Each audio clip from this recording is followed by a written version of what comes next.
என்னுடைய அழைப்பு கர்த்தர் எனக்கு சொல்லுவதை உங்களுக்கு சொல்ல வேண்டும் என்று இருக்கும். அதே நேரத்தில் கர்த்தர் சொல்லுகிறார் நாம் போகவும் முடியாது. கர்த்தருடைய திருவசனத்தை நாம் சொல்லி ஆகணும். விதைக்கிறவன் ஒருவன், விதைக்க புறப்பட்டான், அவன் கதைக்க புறப்படவில்லை. ஸோ நான் விதைச்சுத்தான் ஆக வேண்டும். சரி, காலையில் எழும்பும்போது ஒரு குட்டி கனவு.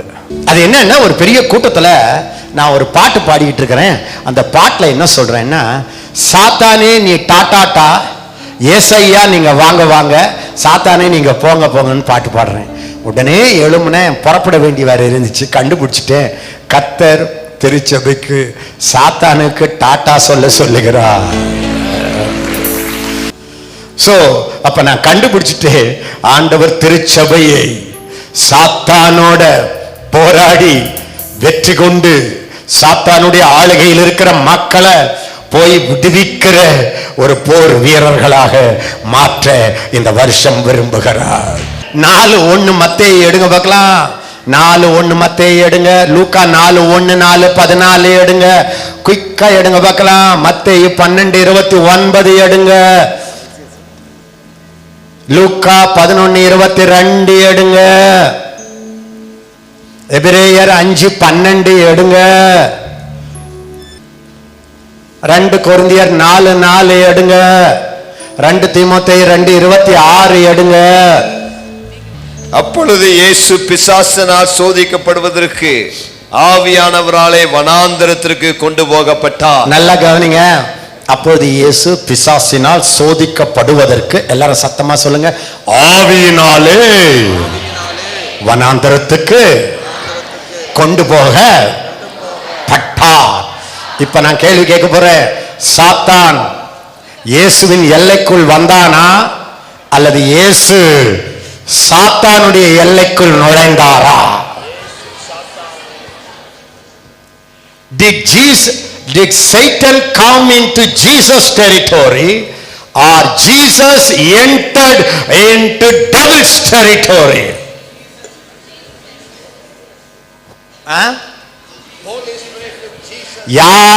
யார தேடி ஓடினது?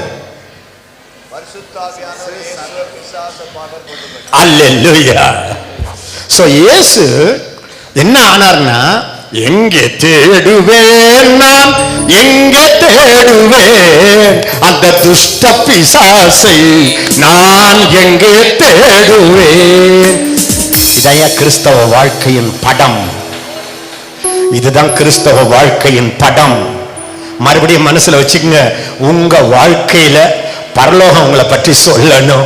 இவன் எல்லையிலேயே பிசாசு நுழைய முடியாது. அதனால இவன் எப்போதுமே சாத்தான் இருக்கிற எல்லையை பார்த்து போய் அவன் குடுமையை பிடிச்சு அவனுடைய கையில் இருக்கிற மக்களை விடுவிக்கிற ஒரு தேவ ஊழியன். வேதம் சொல்லுகிறது, பலவான், சீக்கிரமா எடுங்க பார்க்கலாம். மத்தேயு 12:29 சீக்கிரம். அன்றையும் பலவானை முந்தி கட்டினால் ஒழிய, எல்லாரும் சத்தமா சொல்லுங்க, பலவானை முந்தி கட்டினால் ஒழிய பலவானுடைய வீட்டுக்குள் ஒருவனும் புகுந்து, பலவானுடைய வீட்டுக்குள் ஒருவனும் புகுந்து அவன் உடைமைகளை எப்படி கொள்ளையிடக்கூடும்? அவனுடைய உடைமைகளை எப்படி கொள்ளையிடக்கூடும்? கட்டினேனையாகில் அவன் வீட்டை கொள்ளையிடலாம். அவன் வீட்டை கொள்ளையிடலாம். தயவுசெய்து கொஞ்சம் கவனிங்க, எல்லாரும் கவனிங்க. பலவானுடைய வீட்டுக்குள் நுழைந்து அவனை கட்டி அவனுடைய உடைமைகளை கொள்ளையிட வேண்டியது யார்?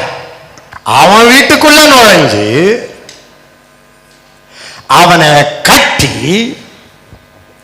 அவன் உடமை, அவன் சரக்கு, அவன் சாமா, அவன் தட்டுமுட்டு எல்லாவற்றையும் கொள்ளையிட்டு கொண்டு வர வேண்டியது யார்? இயேசுவும் அவருடைய சரீரமாகிய சபையாகிய நீங்களும் தானே. இதுல யாருக்குமே சந்தேகம் இல்லையே. கொஞ்சம் பின்னால இருக்கிறவங்க எல்லாம் சொல்லுங்க, இதுல சந்தேகம் இல்லையே. நான் ஒரு கேள்வி கேட்கிறேன், கொஞ்சம் கோச்சிக்காதீங்க. கோச்சிக்கிட்டாலும் பரவாயில்ல. நீங்க அவன் வீட்டுக்குள்ள போறதா, அவன் உங்க வீட்டுக்குள்ள விளையாடுறதா? நியாயமா? இன்னும் பாஸ்டர் சாத்தான் வீட்டுல கிரியை செய்யறான்றீங்களே, வெக்கமா இல்லையா? சூடு சொரணை இருந்தா ஒரு தேவ பிள்ளை, ஆவியில் நிறைஞ்சன்னு சொல்ற பிள்ளை, இயேசுவை நான் நேசிக்கிறேன், அவர் எனக்குள்ள இருக்கிறார் என்று சொல்ற பிள்ளை, சாத்தான் எந்த வீட்டில் இருக்கிறானோ அந்த வீட்டுக்குள்ள போய், சாத்தான் எந்த எல்லையை ஆளுகிறானோ அந்த எல்லைக்குள்ள போய் அவனை கட்டி, அவன் யாரை கையில வச்சிருக்கிறானோ அவங்களை பிடுங்கி வெளியே கொண்டு வந்து தேவனுடைய ராஜ்யத்தில் சேர்க்க வேண்டிய நீ, என் வீட்டுக்குள்ள பிசாசு இருக்கிறான்னு சொல்லலாமா? இன்னைக்கு எனக்கு ஒரு ஆசை, உங்க ரத்தம் கொதிக்கட்டும், மீசை துடிக்கிறது அப்படின்னு. ஒரு காலத்தில் நான் வீரபாண்டிய கட்டபொம்மை மாதிரி நடிச்சவன் எட்டையப்பன் வருவான், கஸ்தி கொடுத்தாயா, வரி கொடுத்தாயா, ஜாக்சன் துறை அவர்களே, மீசை துடிக்கிறது, அடக்கு அடக்கு என்கிறது அப்படின்னு நான் சொன்னவன். உங்களுக்கு இந்த வெறி வர வேண்டாமா? நீங்க என்ன நினைச்சிட்டீங்க தெரியுமா? சாத்தான் வீட்டுல வருவான் தான், அவன் அப்படியே அடக்குவான் தான், சாத்தான் தான் இருக்கிறான்னு இயேசு சொன்னாரு. சாத்தான் உங்க வீட்டுக்குள்ள வருவான்னு எங்க அம்மா சொன்னாரு. யாருமா உங்களுக்கு அப்படி சொல்லி கொடுத்தது? இதை நீங்க நம்பினது சாத்தானுடைய பொய்யை நம்பிட்டீங்களே. அதை நம்பி சாத்தான் முதல்ல என்ன பண்ணுவான், தான் வரமாட்டான், பொய்யை அனுப்புவான். அந்த பொய்ய நீங்க வாங்க வாங்க உடனே பின்னாலேயே அவனும் துண்டை போட்டுக்கிட்டு வந்துடும். சாத்தானை ஜெயிக்க வழி, பொய்யை சத்தியத்தால் விரட்டி அடியுங்கள். அவன் பொய்யனும் பொய்க்கு பிதாவுமாய் இருக்கிறான். அவன் சொல்லுவான், உன் வீட்டுல பிசாசு ஏதோ நீ இருக்கு. இதுக்கு தகுந்த மாதிரி இன்னொருத்தர் வந்து சொல்லுவாங்க, உங்க வீட்டுல நான் பார்த்தேன், தோண்டி பார்த்தேன். தோண்டி பார்த்தா என்ன? பலவானுடைய வீட்டுக்குள் போய் அவனை கட்டி, இங்க கவனிங்க அம்மா, யாரு யாரை கட்டுறதுமா? சொல்லுங்க பிரதர், யார் யாரை கட்டுறது? சாத்தான் என்ன கட்டுவதா? நான் அல்லவா சாத்தானை கட்ட பிறந்தவன், நான் அல்லவா சாத்தானை கட்ட வேண்டும். இந்த வெளிப்பாடு வந்துச்சுன்னு வச்சுங்களேன், இந்த வருஷம் அம்மா சொன்ன மாதிரி நீங்கள் சாத்தானை உங்கள் கால்களின் கீழ். ஏங்க, காலு கீழே நசுக்கணும்னா முதல்ல காலு கீழே இருக்கிறான்னு பார்த்தா தானே. நீங்க தான் எப்பயுமே தலைமையிலேயே வட்டம் என்ற மாதிரி பார்த்துன்னுக்கிறீங்களே.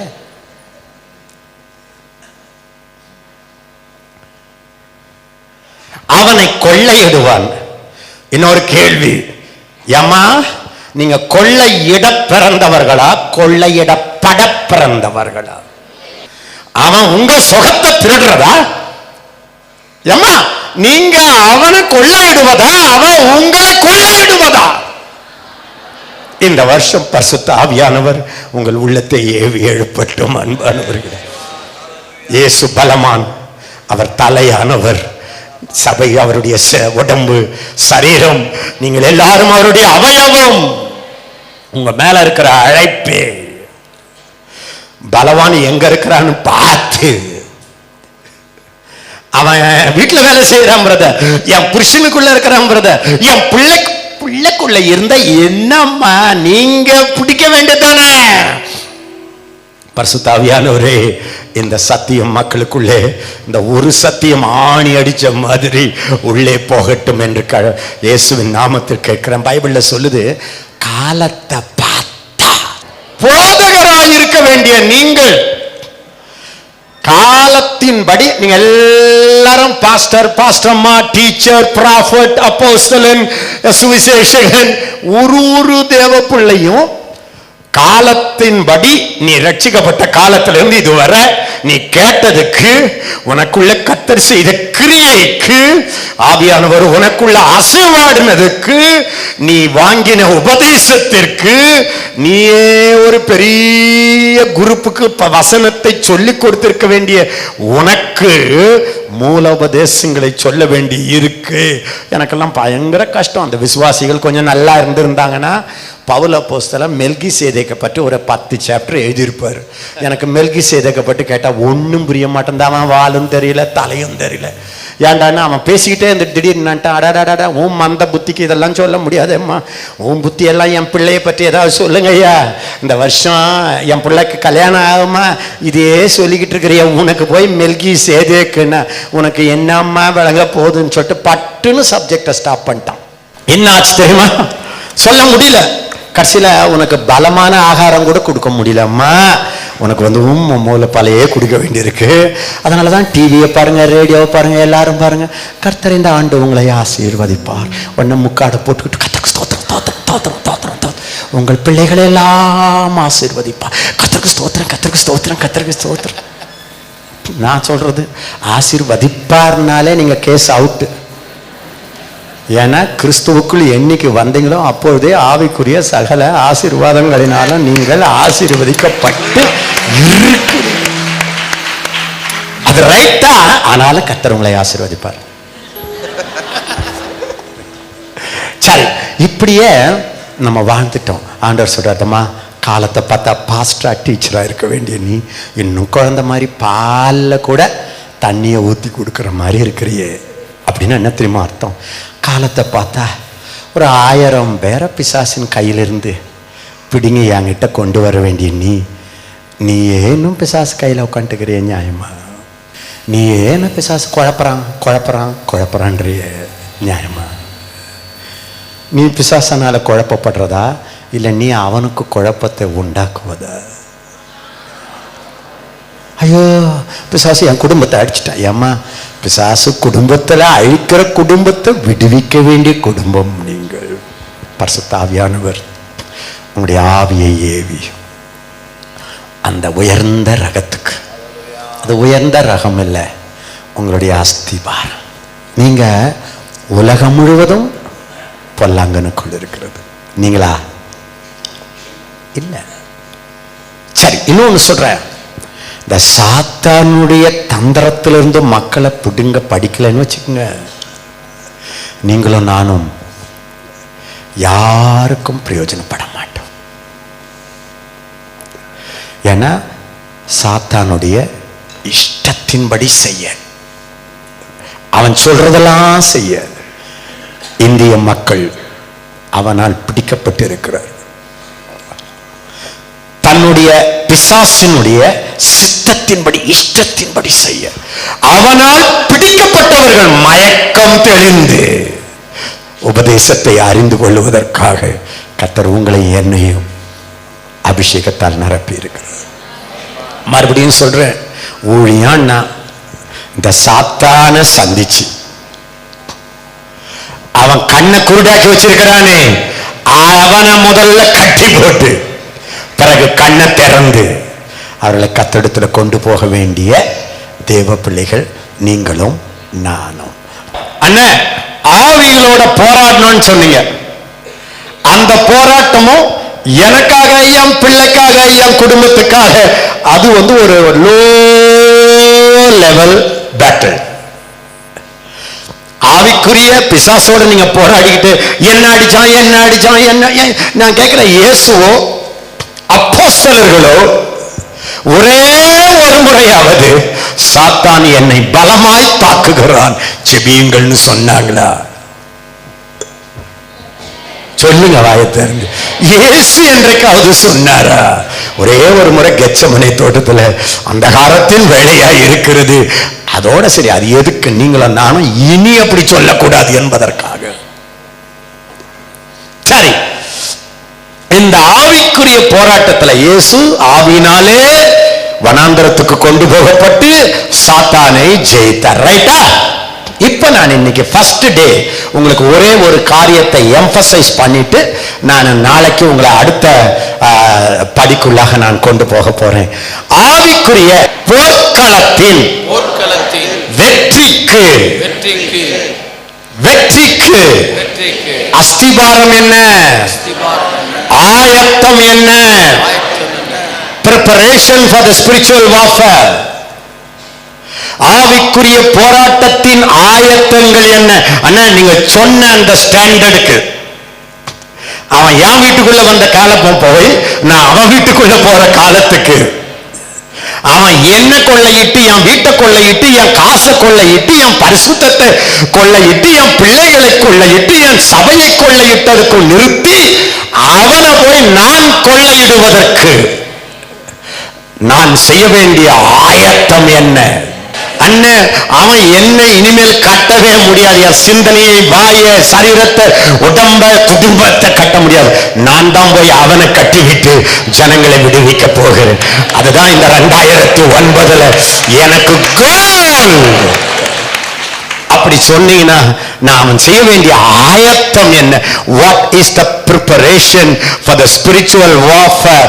The kind of warfare that you are talking about, that you go into the enemy's territory and you bind the strong man, you spoil his goods.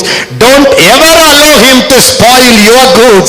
He cannot spoil, you cannot steal away anything from you. Rather you have to enter into his territory and spoil his goods. That's the spiritual warfare, the kind of warfare that you and I must be involved in. Hallelujah. So what should I do? மூணு preparation நான் சொல்லிடுறேன். அதை நான் சொல்லிக்கிட்டே போலாம். 3 kinds of preparation. Number 1 என்ன? இயேசு வனாந்தரத்துக்கு போனாரு சாத்தானை சந்திக்க.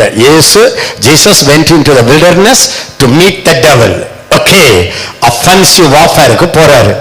அதுக்கு what was the preparation or what has happened in the before he went into that kind of warfare? இப்படிப்பட்ட போர்க்களத்துக்கு போவதற்கு முன்பாக அவனுடைய வாழ்க்கையில் நடந்தது, இயேசுவின் வாழ்க்கையில் நடந்தது என்ன? நம்பர் 1, அவர் பரிசுத்த ஆவியினாலே மரியாள் கர்ப்பம் தரிக்கப்பட்டு கர்ப்பவதி ஆனாள். யோசேப்பு சொல்றான், he was a child of the Holy Spirit. She was conceived by the Holy Spirit. இயேசு உள்ள வந்து பரலோக பிதாவினுடைய விதை பரிசுத்த ஆவியானவர் கொண்டு வந்து மரியாள் கர்ப்பத்துக்குள்ளே வந்து ஒரு உயிர் அந்த வயிற்றிலே உருவாக ஆரம்பித்து விட்டது. A life was conceived in her womb. இப்ப நீங்க முதலாவது கண்டுபிடிக்க வேண்டியது என்ன தெரியுமா? இயேசு உங்களுக்குள் உண்டு. இரண்டாவது, உண்டு என்னும் அந்த இயேசு உருவாகுகிறார். ஃபர்ஸ்ட் இந்த மாதிரி வார்ஃபேருக்கு போகணும்னா மறுபடியும் சொல்றேன், இயேசு எனக்குள் இருக்கிறார். இந்த கான்சியஸ்னஸ் வந்தே ஆகணும். இந்த வருஷம் எனக்குள்ள ஒரு நோய் இருக்கு, எனக்குள்ள ஒரு கசப்பு இருக்கு, எனக்குள்ள ஒரு பலவீனம் இருக்கு, I have bitterness, I have this pain, எனக்குள்ள இது இருக்குன்னு சொல்றீங்கல்ல, ஃபர்ஸ்ட் அந்த லைய, இட்ஸ் a lie சொல்லி கேன்சல் பண்ணிட்டு I have Jesus in me. அந்த கனவு கண்டானல்ல, அதுல ஒரு கனவு லாஸ்ட் மந்த்ல யாரோ என்கிட்ட வந்து சொல்றாங்க, இந்த பாரு ஒண்ணுமே வேண்டாம், இயேசு உனக்குள் இருக்கிறார், இயேசு உனக்குள் இருக்கிறார், இயேசு உனக்குள் இருக்கிறார், இயேசு உனக்குள் இருக்கிறார், ஜீசஸ் இன் யூ. இதே தேவ பிள்ளைக்கு சொன்ன போதும். Are you happy? இது நம்ம எல்லாருக்கும் தெரியும். ஆனா உள்ள அந்த கர்ப்பத்துல இருக்கிறார்ன்ற அந்த கான்சியஸ் வர்றதே இல்லை. இந்த கான்சியஸ் வராம பிசாசே கட்டுகிறேன் நீங்க சொல்லாதீங்க. நான் சொல்லட்டா, நான் பிசாசை ஜெயிக்க போறேன், இயேசு எனக்கு உதவி செய்வார் அப்படின்றவங்க எல்லாம் கையை வார்த்தை காட்டு. எழும்பி நில்லுங்க, வெளியே போங்க.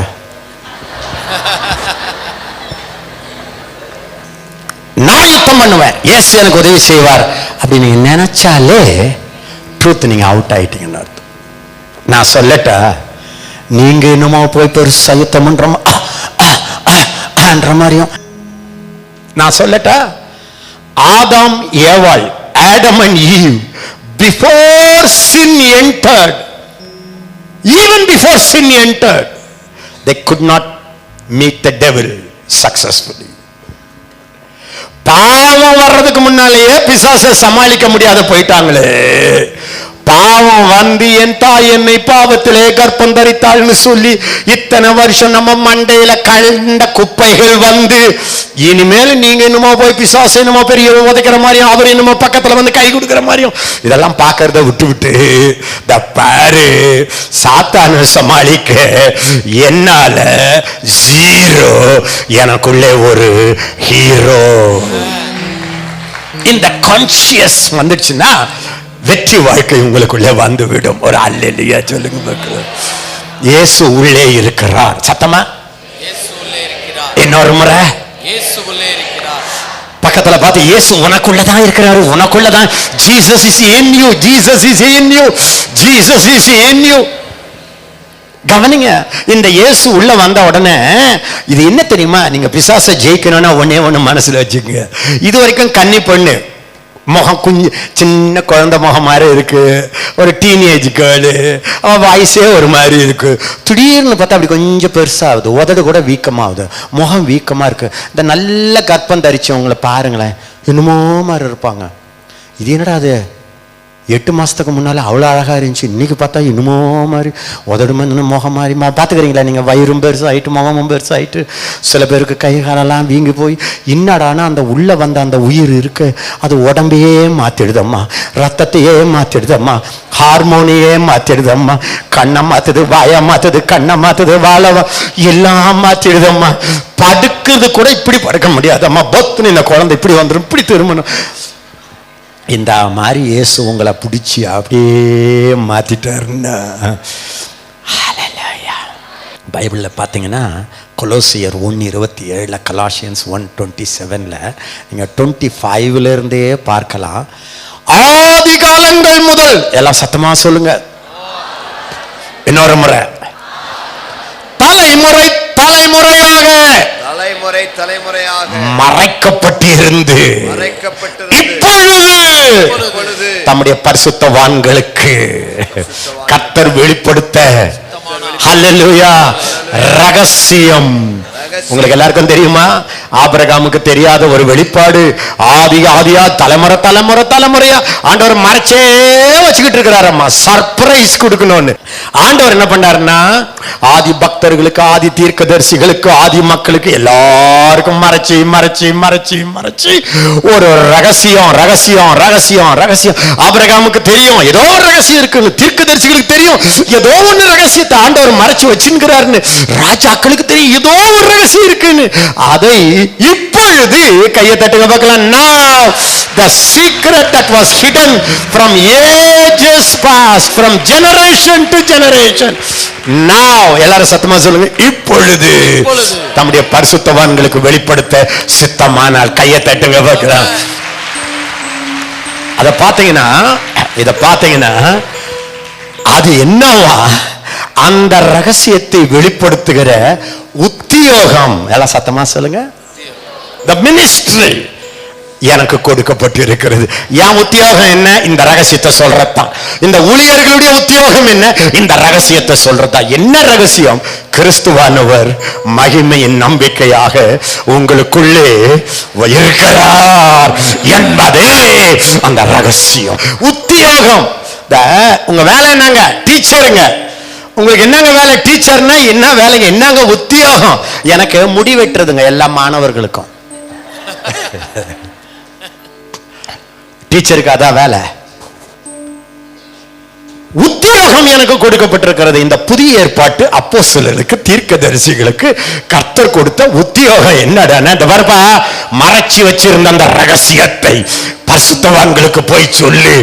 அந்த ரகசியம் இருக்கு, அந்த அந்த மகிமையினுடைய ஐஸ்வர்யத்தை சொல்லு.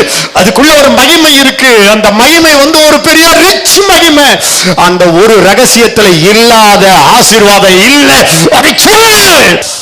ஆராதனை பாடல்கள்ல கூட சிஸ்டர் இயேசு உள்ள இருக்கிறார், அது நிறைய கண்டுபிடிச்சு பாடிக்கிட்டே இருந்து பிரெயின் வாஷ் பண்ணுங்க. சாத்தான் சபையை பிரெயின் வாஷ் பண்ணிட்டான். இயேசுவை தவிர மற்றது எல்லாம் உங்களுக்குள்ள இருக்கிற மாதிரி சொல்லிட்டாம்மா. ஆமாவா இல்லையா சொல்லுங்க? அந்த பொய்யை நம்ம நம்பிட்டோம் இல்ல? இப்பொழுது என்னவா அந்த மகிமையினுடைய ஐஸ்வர்யத்தை, அந்த மகிமை இருக்கு, அதுக்கு அளவே இல்லம்மா. இயேசு உங்களுக்குள் இருக்கிறார். இதை கண்டுபிடிச்சிட்டீங்க. இயேசு எனக்குள்ள இருக்கிறார். இயேசு எனக்குள்ள, இயேசு எனக்குள்ள இருக்கிறார். நான் ஒரு கேள்வி, உங்களுக்குள்ள இயேசு இருக்காரா? அவர் உருவாவாரா? அப்ப உங்களுக்குள்ள இயேசு இருந்தா உங்க வீட்டுக்குள்ள அவர் எங்க இருக்காரு? உங்களுக்குள்ள இருக்கிற இயேசு வீட்டுக்குள்ள இருக்காருல்ல? சொல்லுங்க வாயை திறந்து. இயேசு வீட்டுக்குள்ள இருந்தா எவ்வளவு நாளைக்கு இந்த பிசாசு தாக்கு பிடிப்பான்? இந்த வெளிப்பாடு வரணுமா வர வேண்டுமா? அப்ப நீங்க என்ன பண்ணணும்? நான் உள்ளே வருகிறேன். நான் உள்ளே வரும்போது எனக்குள் இருக்கிற இயேசு வந்து கொண்டு இருக்கிறார். நான் இந்த டேபிளை தொடுகிறேன், இயேசு இதை தொட்டு விட்டார். அவர் வர்றாருல, அந்த கேஸ் அவர் வர்றதுக்கு முன்னாலே சேர்ல நீங்க ஒண்ணும் பண்ண வேண்டாம். இயேசு எனக்குள்ள இருக்கிற டச் பண்ணிட்டு வந்துருங்க ஐயா. இந்த கான்சியஸ்னஸ் தேவ பிள்ளைக்கு வந்து விட்டால் நீங்க you are ready for an offensive war.